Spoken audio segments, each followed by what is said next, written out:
নৈতিক স্খলনের প্রমাণ পাওয়ায় বুধবার সাতক্ষীরা ৪ আসনের সংসদ সদস্য গাজী নজরুল ইসলামকে বহিষ্কার করে তার দল জামায়াত ইসলামী। এর পরদিন এ বিষয়টি অবহিত করতে নির্বাচন কমিশন ও স্পিকার বরাবর চিঠি দিয়েছে দলটি।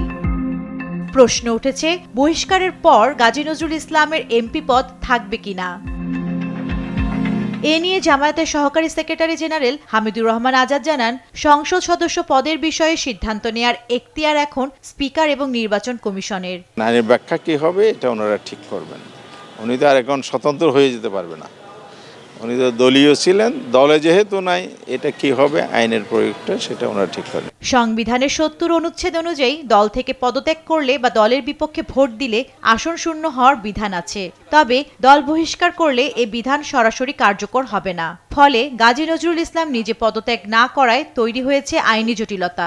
শব্দটি যেহেতু ব্যবহৃত হয়েছে সংবিধানে পদত্যাগ, সুতরাং সেই নিয়ে অনেক কন্ট্রোভার্সি করতে পারে। স্পিকার এটা ইমিডিয়েটলি ব্যবস্থা করবেন, যা করার তার জন্য যেটা করণীয় তিনি সেটা করবেন। সুতরাং এটার জন্য খুব বেশি অপেক্ষা করতে হবে বলে আমি মনে করি না, এবং আলটিমেটলি এটা নির্বাচন কমিশনে যাবে এবং নির্বাচন কমিশন যে সিদ্ধান্ত দেবেন সেই সিদ্ধান্তই বাস্তবায়িত হবে। এদিকে নির্বাচন কমিশন জানিয়েছে, সংসদ থেকে চিঠি পেলে আইন অনুযায়ী ব্যবস্থা নেবেন তারা।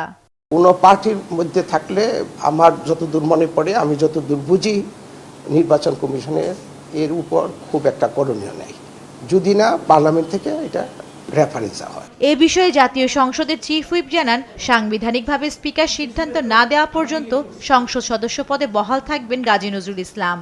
স্পিকার এটা যাচাই-বাছাই সাপেক্ষে এটা যদি মনে করে যে ইলেকশন রেফার করা দরকার, then he will refer it to the election commission, and election commission is the authority to take the decision. এই ক্ষেত্রে যা এক্সিস্টিং আছে তাতে মাননীয় সদস্যপদ বাতিল হয় না।